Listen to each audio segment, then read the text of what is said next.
जय हिंद दोस्तों, welcome back और एक नए वीडियो में और एक नए टॉपिक के साथ। मैं हूं डॉक्टर देव और मैं हूं राजेश। फ्रेंड्स, आज के वीडियो का टाइटल है ब्रिक्स समिट में इंडिया की पावर और कंफ्यूज शी जिनपिंग को देख पाकिस्तानी रिएक्शन एंड मोदी जी। चलिए वीडियो को दोस्तों पूरा देखते हैं। उसके पहले दोस्तों चैनल पे पहली बार आए हो तो आप अभी तक आपने सब्सक्राइब नहीं किया तो सब्सक्राइब जरूर कर लीजिए। वीडियो अच्छा लगे तो लाइक और शेयर जरूर कीजिएगा। चलिए देखते हैं मतलब ये इतनी कंफ्यूजन क्यों हुई है ब्रिक्स समिट के अंदर और वो भी श्री जिनपिंग के साथ। तो चलिए वीडियो को स्टार्ट करते हैं। आलमी सतह पे एक बहुत तारीखी दिन कल भी था।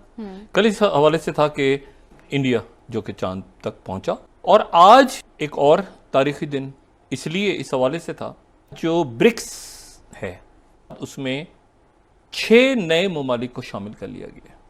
6 नए मुल्कों को शामिल किया जा रहा है। मतलब पाकिस्तान को छोड़ के किया है ना, तो ठीक है। Iran, Ethiopia, Saudi Arabia and United Arab Emirates.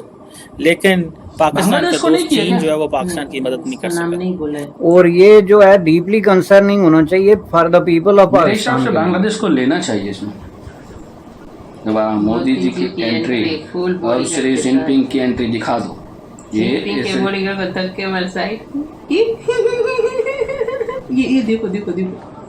नहीं, कोई पीछे दौड़ के आया है। वो अकेले है?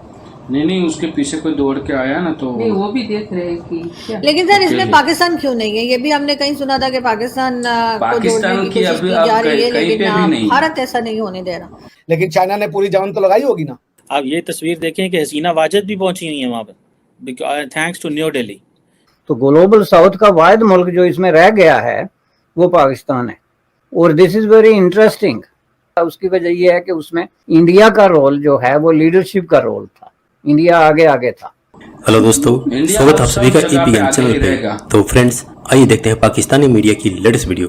जैसा कि आप जानते हैं कि पिछले 1-2 दिन से जिस तरह से पूरी दुनिया की मीडिया चंद्रयान की सफलता की बातें कर रही है, और खास तौर से भारत के अंदर तो इसका क्रेज होना स्वाभाविक सी बात थी। लेकिन इसी के साथ साथ वर्ल्ड पॉलिटिकल लेवल पे एक और बड़ी घटना हुई, और वह ब्रिक्स का समिट होना, जिस पर शायद भारतीय मीडिया का इतना फोकस नहीं रहा, क्योंकि भारतीय मीडिया का फोकस चंद्रयान 3 की सफलता ने अपनी ओर खींचा। लेकिन ब्रिक्स, जिसका फुल फॉर्म होता है ब्राजील, रसिया, इंडिया, चाइना और साउथ अफ्रीका, में इस बार एक्सपेंड करके करीब 6 देशों को शामिल किया गया है। और इसी के साथ साथ और खास बात यह है कि इनमें से कुछ देश ग्लोबल साउथ के हैं, लेकिन ग्लोबल साउथ में तो पाकिस्तान भी आता है, लेकिन पाकिस्तान को शामिल नहीं किया गया। डिस्पाइट कि पाकिस्तान का खास दोस्त चाइना इसमें शामिल है, फिर भी चाइना ने पाकिस्तान को शामिल नहीं किया, जिस पर पाकिस्तानी मीडिया यह इल्जाम लगा रही है कि शायद भारत के दबाव में न तो पाकिस्तान को बुलाया गया, नहीं इसका मेंबर बनाया गया, और तो और भारत ने अपने दम पे बांग्लादेश को ब्रिक्स की मीटिंग में शामिल करवाया। तो दोस्तों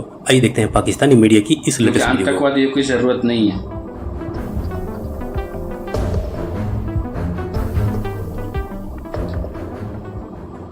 दोस्तों ये जो पिक्चर आपके सामने लगी है, इसमें प्राइम मिनिस्टर मोदी और ब्राज़ील के प्रेसिडेंट लुला जो हैं वो एक आई थिंक साउथ अफ्रीकन अखबार को देख रहे हैं कि India's Modi's out of this world means he is on the moon. जब मुल्क जो है न्यूज़ छपा था वो तरक्की करते हैं, हेडलाइन थी, तो लीडरशिप जारी वादा उसका सीना भी चौड़ा हो जाता है।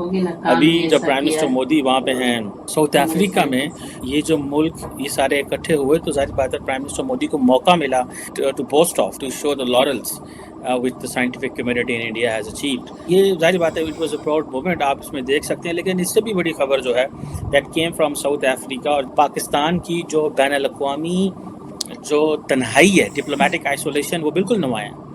6 नए मुल्कों को जनवरी 2024 में शामिल किया जा रहा है ब्रिक्स में। Argentina, Egypt, Iran, Ethiopia, Saudi Arabia and United Arab Emirates. 3-4 मुसलमान मुल्क। तो पाकिस्तान को पता चला कि OIC कितनी रेलिवेंट है। सारे मुल्क जो हैं वो आहिस्ता आहिस्ता वो इस्लामिक ग्रुपिंग को छोड़ के नए ग्रुपिंग्स में जा रहे हैं, बिकॉज इन ग्रुपिंग्स की वैल्यू है। अब ये जो जोहानिसबर्ग डिक्लेरेशन जो हुआ है, जिसमें इन्होंने 6 मुल्कों को किया, फुल मेंबर बनाया, वो मोदी साहब एक्सपेंशन की बात कर रहे हैं, लेकिन पाकिस्तान का दोस्त चीन जो है वो पाकिस्तान की मदद नहीं कर सका। अब ये तस्वीर देखें कि हसीना वाजिद भी पहुंची हुई है वहाँ पर, थैंक्स टू न्यू दिल्ली, कि वो वहाँ पे बैठी हुई हैं। सो मैं तो जानना चाहता हूँ भाई, ये जो हमारे रस्तू बैठे हुए हैं, आप चीन के लिए अमेरिका नहीं गए डेमोक्रेसी समिट में, क्यों? आपने असेस किया और चीन की बैशिंग होनी है, सर नहीं जाना, आप नहीं गए, आपको चाइना कहाँ लेके जा रहा है? वो कौन है कोई यार, चाइना ऊपर क्या लेके करे, चीन हमारे लिए क्या करे? लेकिन सर इसमें पाकिस्तान क्यों नहीं है? ये भी हमने कहीं सुना था कि पाकिस्तान को जोड़ने की कोशिश की जा रही है, लेकिन भारत ऐसा कौन नहीं है तो लेके जाए? ये इसमें कहाँ तक पीएम सच्चाई भी है? नहीं है अब ये हो भी सकता है और सपोर्टेड सरकार को लेकर नहीं। बेसिकली जब बिहाइंड द सीन्स और डिस्कशन चले होंगे उसमें मैं नहीं हूँ, लेकिन चाइना ने पूरी जान तो लगाई होगी ना। चाइना को तो अपनी, रशिया भी है, चाइना भी है, तो सिर्फ इंडिया के कहने से तो नहीं हो जाएगा ना। और अगर मुस्लिम कंट्री से प्रॉब्लम होती तो 3 मुस्लिम कंट्रीज आई, यूएई आया है, सऊदी अरबिया आया है और ईरान आया है। यार ईरान और सऊदी अरबिया एक फोरम में बैठेंगे, अब आप सोचिए। मैं भी तो सर यही कह रही हूँ, अगर ईरान और सऊदी अरेबिया बैठ सकता है तो फिर पाकिस्तान और भारत क्यों? नहीं, पाकिस्तान होना क्यों चाहिए ये तो आपको बताना पड़ेगा ना। क्या पाकिस्तान कोई मेजर इकोनॉमिक पावर है? क्या पाकिस्तान कोई मेजर सोशल कंट्रीब्यूशन दे सकता है? Pakistan major terrorist power in the world, war के अगेंस्ट में पैसा लेके लड़ने के लिए तैयार था। इससे ज्यादा आप खुद बताइए कि पाकिस्तान का क्या कंट्रीब्यूशन है दुनिया को, क्या दिया कुछ नहीं। आज इकोनॉमी वाइज आपका कोई फ्यूचर दिखता नहीं है, पॉपुलेशन आपकी ग्रोथ इतना नहीं कह सकते। पाकिस्तान कंट्रीब्यूट करता है, गद्दे दे। सो पाकिस्तान को लाने का मतलब था कि जो ब्रिक्स के कंस्ट्रक्टिव मुद्दे थे वो रुक जाता, पाकिस्तान आता तो कश्मीर। वो सही है। सो मेरे ख्याल से 6 लोग नए ऐड किए गए, 6 एक ही राह होता कश्मीर, उसमें पाकिस्तान को नहीं लिया होगा तो एकदम यूनिसन से डिसीजन हुआ होगा, यूनानिमिटी। हमारी आवाम भूखी है, कुछ दे दो, यही तो एक दो ग्लोबल साउथ का वाहिद मुल्क जो इसमें रह गया है वो पाकिस्तान है। और दिस इज वेरी इंटरेस्टिंग, और ये जो है डीपली कंसर्निंग होना चाहिए for the people of Pakistan के लिए, कि उनके जो हुक्मरान तबकात या रूलिंग एलीट है वो किस दुनिया में रहते हैं, और वो पूरे इस किस्से में इंटरेस्टेड ही नहीं है कि कोई ब्रिक भी हो रहा है। और उससे पहले जो ग्लोबल साउथ हुआ था वो भी एग्जैक्टली यही रवैया था। उसकी वजह यह है कि उसमें इंडिया का रोल जो है वो लीडरशिप का रोल था, इंडिया आगे आगे था। अब जाहिर है ब्रिक में भी इंडिया आगे आगे होगा, चूंकि जिस हिसाब से ये क्लासिफिकेशन है तो जाहिर है उसमें इंडिया एक बड़ी पर्सनालिटी है, तो वो आगे आगे होगा। और जिन मुल्कों ने शामिल होना है वो इंडिया से भी बात करेंगे, कोई रशिया से करेगा, कोई चाइना से करेगा, अपने अपने हिसाब से जहाँ पे वो कंफर्ट फील करते हैं। जिस तरह के ईरान ने इंडिया को अप्रोच किया है और कहा है कि हम शामिल होना चाहते हैं, और ये इसमें जो है जिस मुल्क ने भी तरक्की करनी है वो इस जो है प्लेटफॉर्म को किसी सूरत में मिस नहीं करेगा। यही वजह है कि सारी एप्लीकेशंस आ रही हैं और उसमें पाकिस्तान वाहिद मुल्क है जिसकी तरफ से एप्लीकेशन नहीं आई। जिसकी जो मेरी समझ में आती है, एक तो ये है कि उन्होंने अंडर द टेबल चीन को एप्लीकेशन दी हुई है, और साथ में चीन को ये भी कहा हुआ है कि प्लीज इसका जिक्र किसी से ना करना, क्योंकि हमारी इतनी बड़ी जो लार्जर देन लाइफ किस्म की अना है उसको बहुत बड़ा धचका लगेगा कि देखें जी पाकिस्तान के लिए ये वक्त आ गया है कि अब ये ब्रिक की मेंबरशिप मांग रहा है। एक बात ये हुई है। दूसरी बात ये है कि ये totally they have lost their mind, जो उनकी लीडरशिप है। और तीसरी वजह ये हो सकती है कि वही रवायती किस्म का इंडोफोबिक किस्म की जो पॉलिसी है कि जी चूंकि इसको इंडिया लीड करता है, इंडिया कंट्रोल करता है, तो अगर हम इसमें शामिल हुए तो हमें जो है वो इंडिया के टर्म्स और कंडीशंस पे जो है वो शामिल होना पड़ेगा। तो आखिर में घुमा फिर आके तो पाकिस्तान के ये लोग हैं, इनकी जिंदगियां जो हैं वो जाके फिर वही इंडिया के साथ जुड़ जाती है, उससे बाहर निकल ही नहीं सकते। सो थैंक यू दोस्तों वीडियो को यहाँ तक देखने के लिए। और सही बात बोली वीडियो में कि पाकिस्तान ने ऐसा क्या किया कि पाकिस्तान को कोई लोग बुलाए। अब फिर भी अभी भी पाकिस्तान को समझ में नहीं आ रहा है कि पूरा वर्ल्ड अब उसको कॉर्नर पे कर रहा है। अब ये आइसोलेट मुल्क बन गया है। हाँ, आइसोलेट मुल्क हम उसको बोल सकते हैं, क्योंकि अब वहाँ पे ऐसी हालातें होने लगी है कि अब पाकिस्तान को मतलब एक बोलते हैं ना पैरों पे खड़ा होना, वो कहीं ना कहीं मेरे को मुश्किल दिख रहा है कि अब पाकिस्तान को पैरों पे खड़ा होने के लिए मुश्किलात और बढ़ जाएगी, क्योंकि भीख ले के अब तो पूरा कंट्री ही ऑलमोस्ट दिख चुका है। और ये लोगों ने खुद अपने पैरों पर कुल्हाड़ी मारी है। जहाँ पर भी जाते थे, जहाँ पर भी प्लेटफॉर्म मिलता था वहाँ पर कश्मीर बस। और कुछ और बात होती है वहाँ पर भी कश्मीर। ब्रिक्स मीटिंग में मोदी जी गए, वहाँ पे भाषण दिया, बहुत ही अच्छी सी बातें की है कि सभी कंट्री के साथ मिलकर क्या करना चाहिए। ग्लोबल वार्मिंग के बारे में बातें हुई है, एजुकेशन के बारे में बात हुई है, साइंस एंड टेक्नोलॉजी के बारे में बात हुई है। और वहाँ से और फिर वहीं से आने के बाद भी मोदी जी ने एक कैंपेन अभी चलाया हुआ है जहाँ पे बच्चों को मतलब टैलेंटेड साइंस एंड टेक्नोलॉजी में करने के लिए पूरे कंट्री के बच्चे को एक साथ मतलब इकट्ठा किए, सारे बच्चों नहीं, उसमें भी एग्जाम वगैरह आएगी, तो उससे क्या होगा कि साइंस एंड टेक्नोलॉजी के बारे में और उत्सुकता बढ़ेगी, रुचि बढ़ेगी। और जब ये यंग जनरेशन में जब ये टैलेंट उभर के आता है ना, तब समझ लो कि अब देश कभी रुकने वाला नहीं है। जब कोई भी कंट्री, मैं सिर्फ इंडिया की बात नहीं कर रहा हूँ, कोई भी कंट्री ले लो जहाँ की यंग जनरेशन जो है वो पूरी हेल्थी होगी, एजुकेटेड होगी, उस कंट्री के किसी की भी ताकत नहीं है कि उसका बाल भी बांका कर सके।